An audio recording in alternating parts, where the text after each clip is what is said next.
I never thought I'd be the kind of woman who would tell a story like this. A wife, a working professional, a woman who once believed she had everything she could ever want. Michael and I were supposed to be that perfect couple people envied, stable, reliable, and solid. For years, I wore that image proudly, the wife of a good man, a dependable man, the kind of man who never faltered in his promises. But the truth is, perfection can become suffocating when you stop appreciating it. Michael was steady, almost too steady. He liked routine, structure, predictability. Our evenings were the same, every single day. He came home from work, we ate dinner, he watched TV or tinkered in his workshop, and then we went to bed.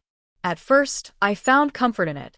After all, I knew exactly where he was, what he was doing, and I didn't have to worry about surprises. But as the years passed, what once felt like safety began to feel like a cage. I started to crave something else. Excitement. Freedom. I had my own job at a marketing firm, surrounded by people who lived differently. They were spontaneous, adventurous, and wild in ways Michael never was. They talked about late-night drinks, weekend trips, and experiences that sounded intoxicating compared to my carefully planned married life.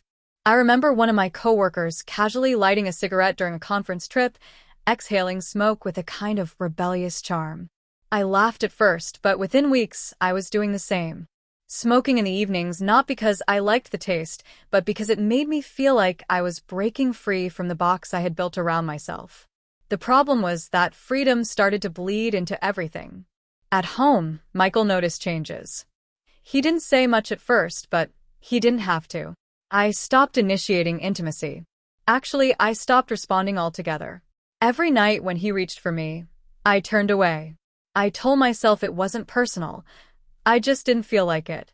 But deep down, I knew it was because I didn't feel anything anymore. The passion was gone. The thrill was gone. And when there's no thrill, every touch feels like an obligation. So I denied him, night after night. And that created a quiet war between us. He stopped trying eventually. The mornings became colder, quieter. Where he used to kiss me on the forehead before leaving for work, now he simply grabbed his keys and walked out. Where he used to ask about my day, now he gave short answers, avoiding my eyes. She denied me every night, so I avoided her every morning. That's what his silence said, even if he never spoke the words out loud. I should have been alarmed. I should have seen the distance as a red flag. But instead, I convinced myself he was the problem. That he was boring, that he wasn't giving me what I wanted, that maybe I had outgrown him. I told myself I deserved more. And more was waiting at work. The office felt alive in ways my marriage didn't. My coworkers joked freely, shared drinks after hours, planned spontaneous road trips. And I, married, settled, supposed to be stable, was drawn to it like a moth to a flame. It wasn't long before I started joining them. Late nights blurred into hazy mornings. Drinks led to laughter. Laughter led to flirting. And soon, I was caught up in a life that felt intoxicating compared to the dull silence of my home. On one of our trips, things crossed a line. We had gone to a weekend conference out of town, the kind that was supposed to be all work and no play. But conferences rarely worked that way. After the meetings ended, everyone headed to the hotel bar. I was 2 glasses of wine deep when one of my coworkers, a man named Eric, leaned in too close. He smelled like whiskey and aftershave, and when he joked about how I was too beautiful to be wasting away in a marriage, I didn't pull away. The truth is, I wanted to feel wanted again. Desired. Craved. So when he followed me to my room that night, I didn't stop him. It was careless, reckless. But in that moment, I felt a rush I hadn't felt in years. The thrill of being wanted, the heat of someone who wasn't predictable, the taste of danger. It consumed me. And when it was over, I didn't even feel guilty. I just lit a cigarette by the window, looking out at the city lights, and felt free. I didn't think about Michael once that night. Not about his quiet love, not about his steady presence, not about the way he would have been home, waiting for me, assuming I was faithful. That should have terrified me. That I could erase him from my mind so easily. But it didn't. And that was the beginning of the end. The morning after that first night with Eric, I came home pretending nothing had happened. Michael was in the kitchen, sipping his coffee the way he always did, reading the paper like clockwork. He looked up at me, smiled faintly, and asked how the conference went. I lied with ease. It was fine. Boring, really. He nodded, uninterested, and went back to his paper. I thought I had gotten away with it. What I didn't realize at the time was that a seed had been planted. Inside me, inside us. A seed of distance, one that would grow into something neither of us could ignore. At first, it wasn't guilt that haunted me. It was comparison. Michael felt duller than ever. His routines felt suffocating, his small talk meaningless. Even the way he looked at me felt different, soft, familiar, dependable, but not thrilling. And I was addicted to the thrill now. So I leaned into my new lifestyle. I started smoking more often, not just during trips but after office hours. I'd join coworkers in the parking lot, leaning against cars, exhaling smoke into the night air, laughing at jokes that Michael would never understand. Drinks followed, sometimes kisses, sometimes more. It wasn't always Eric. It didn't have to be. These men didn't want permanence, and I didn't either.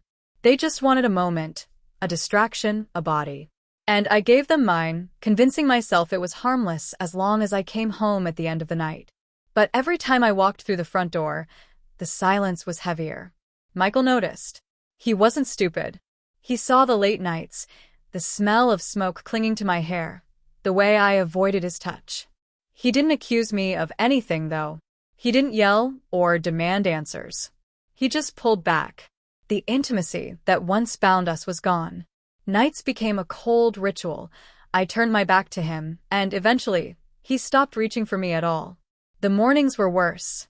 Where he used to kiss me goodbye, he now grabbed his keys without a word, the sound of the door closing behind him echoing through the empty house. She denied me every night, so I avoided her every morning. His silence screamed it louder than words ever could. Sometimes I caught him watching me when he thought I wasn't looking. There was hurt in his eyes, but also resignation, like he had already accepted I wasn't the woman he married anymore. And maybe I wasn't. At work, I told myself I was alive, fun, desirable. But the truth was, the more I chased that so-called freedom, the emptier I felt when I came home. My coworkers were never permanent. They laughed with me, smoked with me, touched me, but when the night ended, they went back to their lives, their girlfriends, their families.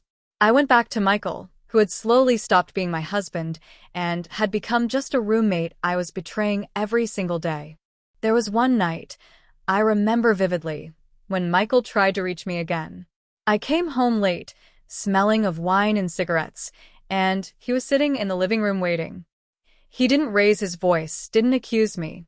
He just asked, "Are you happy?" The question should have pierced me. It should have forced me to reflect. But instead, I rolled my eyes and muttered something about being tired. I went upstairs, leaving him sitting there alone in the dim light. Looking back now, that was probably the moment he gave up on me completely. The weeks that followed were a blur. More office trips, more smoke, more meaningless touches that left me feeling alive for a moment, but empty by morning. I told myself Michael's coldness was the reason I was straying, that he was too boring, too predictable. What I didn't admit was that his coldness was just his way of protecting himself from me. One evening, I came home and found him eating dinner alone. He didn't wait for me anymore. The TV was on, his plate half empty, his eyes distant. I asked casually how his day was, and he just said, "Fine," without looking up. That's when it struck me, he wasn't angry. He wasn't hurt. He was indifferent. Indifference is worse than anger. Anger means there's still something left to fight for. Indifference means it's already over. But I didn't stop. I didn't change. If anything, I dove deeper into the life I had chosen. I convinced myself that Michael's silence was proof that he didn't love me anymore, when in reality, it was proof that he had loved me too much to keep holding on while I destroyed us. Then one night I came home from another so-called work trip and the house felt different. The lights were off, his truck wasn't in the driveway. I thought maybe he was out late with friends, something he rarely did. But as I walked inside, I felt a strange unease I couldn't shake. The house was too quiet. Too still. I brushed it off, telling myself I was imagining things, that he was just giving me space. But deep down, I knew something had shifted. I didn't know he was already gone. But when the silence stretched into the next morning, unease began to creep in. His truck still wasn't in the driveway. His side of the bed was untouched, the sheets still tucked in neatly. The faint smell of his cologne, once comforting, now felt haunting. I made coffee for myself, hoping he'd walk through the door any minute, but the only sound in the house was the ticking of the clock. By the time noon rolled around, I checked my phone. No texts. No calls. That wasn't like Michael. He wasn't the type to ghost his wife. Even when we fought, even when I pushed him away night after night, he still said good morning, still kissed my forehead before leaving for work. Silence wasn't his way. Unless silence was the only way left. That thought gnawed at me, but I shoved it down. Instead, I busied myself with nonsense, laundry, wiping down counters, lighting one of those overpriced candles I used to insist on buying. Anything to avoid sitting still long enough to realize the truth. He wasn't coming back that night. Or the night after. On the third day, I found the envelope. It was sitting on the kitchen table, neat and deliberate, like he had wanted me to find it. My hands shook as I opened it, the paper crinkling under my fingers. Inside was a separation agreement, already signed by Michael, already prepared by someone named Thomas. Thomas, the divorce attorney. My stomach dropped. The air in the room felt heavy, suffocating. My first thought wasn't regret, it was denial. He wouldn't actually do this. Not Michael. Not the man who promised me forever. But the signature was right there, bold and final. I sank into a chair, clutching the papers, and for the first time in years, I felt panic instead of boredom. The man I had pushed away for so long had finally stopped trying. The silence wasn't temporary. It was permanent. I didn't hear from him for a week. No calls, no texts, no notes. I told myself he just needed time to cool off, that he'd come back once he realized I was still here. But the longer the silence stretched, the more I realized it wasn't space he wanted. It was freedom. Every morning, I half expected to hear his boots on the hardwood, the sound of him grabbing his keys, the faint rumble of his truck leaving the driveway. But the house stayed quiet. Too quiet. I thought about all the mornings he used to avoid me, how he'd stopped saying goodbye, how his silence had felt like punishment. But now, with him truly gone, I understood it wasn't punishment. It was preparation. He had been preparing to leave me all along. At work, I tried to act normal. I laughed at my coworkers' jokes, smoked in the parking lot, even flirted like nothing had changed. But every time I reached for a cigarette, my hands trembled. Every time I forced a laugh, it echoed hollow in my chest. Because when I came home at night, the emptiness followed me inside. The house that once felt like a cage now felt like a tomb. I started leaving the TV on, just to drown out the silence. I scrolled through my phone endlessly, waiting for a message from Michael that never came. And when the loneliness became unbearable, I reached out to him myself. Can we talk? I miss you. I don't understand what happened. Each message sat there, delivered but unanswered. I called once, twice, 3 times. Straight to voicemail. The man who had once bent over backward to please me, to hold on to me, to love me despite everything, I couldn't even get him to pick up the phone. That's when the cracks inside me widened. I replayed our marriage in my head, all the times I had turned away from him, all the nights I had told him no without even looking into his eyes. I remembered the mornings he tried to kiss me goodbye, the small notes he left, the dinners he cooked, the quiet patience in his voice when I snapped at him for no reason. And I remembered how I dismissed it all. How I told myself he was boring, predictable, safe. But boring men don't pack up their lives and leave without a word. Predictable men don't sign separation papers in silence. Safe men don't break you by disappearing so completely you question whether you ever really knew them. Michael wasn't boring. He was done. 2 weeks passed before I finally saw him again. I spotted him at a cafe downtown, sitting by the window with a black coffee, scrolling through his phone. He looked calm, peaceful, like a man who had shed his past and stepped into something new. I froze in the doorway, my chest tightening. He hadn't noticed me yet. I could have walked away, pretended I hadn't seen him, but I didn't. I walked up to his table, my heels clicking louder than they should have. He looked up. Our eyes met. And in that moment I saw it, the absence, the love, the hurt, the desperation I'd once seen in him, all gone. He didn't smile. He didn't frown. He just said, "Susan." His voice was flat, polite, like he was greeting an acquaintance, not the woman he had once built a life with. I sat down across from him, my hands trembling. "Can we talk?" He sighed, leaned back in his chair, and for a moment, I thought I saw a flicker of something, pity, maybe, but not love, not even anger, just pity. "You trained me, Susan," he said quietly. The words cut through me sharper than any scream could have. "You trained me to stop reaching for you, To stop asking. to stop trying." He shook his head. "Now that I finally did what you wanted, you're surprised?" I opened my mouth to speak, but no words came out. My throat was dry, my chest heavy. He stood up, placed a few bills on the table, and looked at me one last time. "I'm not angry. I'm just done." And with that, he walked out, leaving me sitting in a cafe full of strangers, staring at the man I had loved, lost, and destroyed, without even realizing it until it was too late. That night, I sat in the empty house, the papers still on the kitchen table, my phone silent beside me. For the first time, I felt the full weight of what I had done. Michael was gone. Not angry, not bitter, just gone. And the silence he left behind was louder than any fight we had ever had. The night after I saw Michael at the cafe, I couldn't sleep. His words echoed in my mind like a curse I couldn't shake.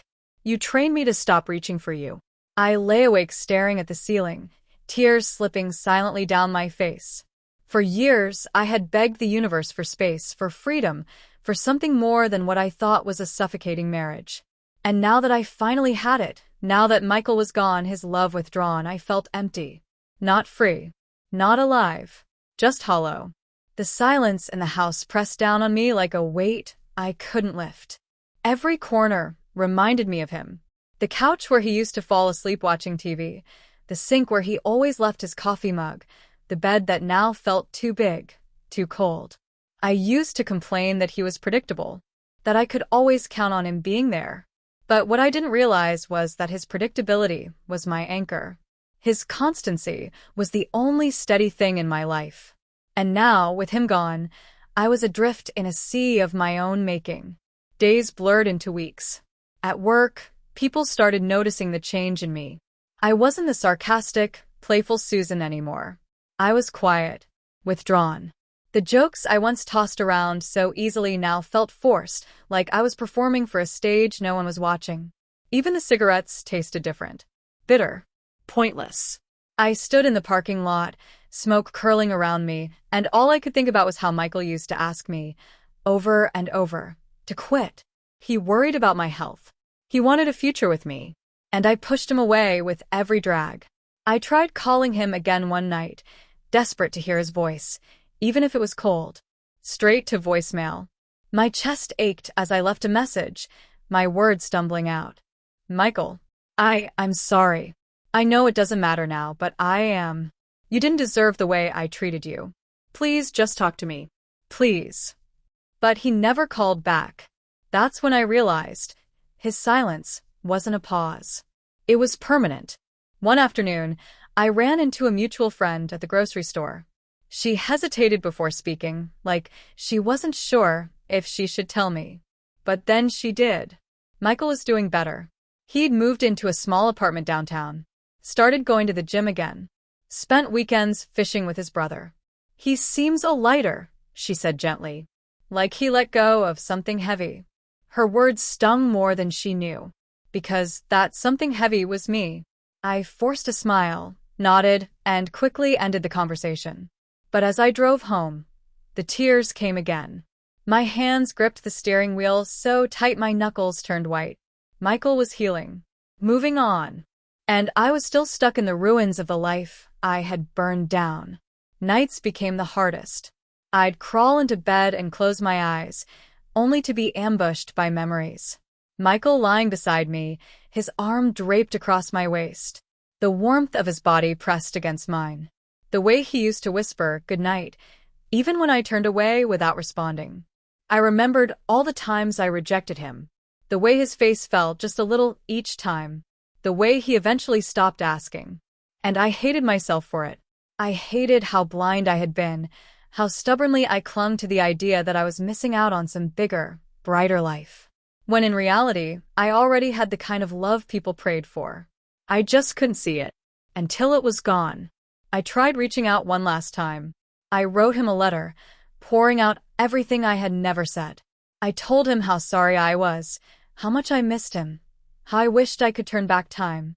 I told him I finally understood that love wasn't about fireworks or constant excitement, but about the quiet presence of someone who chose you every single day. I sealed the envelope and drove to his apartment. My heart pounded as I stood outside his door, letter in hand. But I couldn't bring myself to knock. Because deep down I knew, even if he read my words, even if he believed my regret was real, it wouldn't change the fact that he was done. He had given me chance after chance, and I had wasted every single one. So instead, I slipped the letter under his door and walked away, tears blurring my vision. Weeks later, I got the papers. The final divorce decree. My hands shook as I signed my name, the pen scratching across the page like a death sentence. When it was done, I sat there staring at the ink, realizing this was it. I wasn't Michael's wife anymore. I was just Susan. Alone. I thought I would feel anger. Or maybe relief. But all I felt was grief, raw and consuming. I had destroyed the best thing that ever happened to me, and there was no fixing it. Life moved on around me, but I stayed frozen in that empty house. Sometimes, I'd catch myself listening for the sound of his truck pulling into the driveway, only to remember he wasn't coming home. Sometimes, I'd wake up reaching for him, my hand brushing against cold sheets. And sometimes, in the quiet hours of the night, I'd whisper his name, like a prayer to a God who no longer answered. Michael wasn't angry. He wasn't bitter. He was just gone. And that, I realized, was the cruelest punishment of all. Not his words, not his silence, but the knowledge that he had given me everything, and I had thrown it away, only to be left with nothing but regret. If there's one thing I've learned, it's this. You don't always lose the people you love in a storm of fights or betrayals. Sometimes, you lose them quietly, slowly, bit by bit, until one day they stop reaching for you altogether. And when that day comes, it's already too late. Michael left me with nothing but memories, and I'll carry the weight of them for the rest of my life. The weight of what I destroyed. The weight of what I'll never get back. The weight of regret.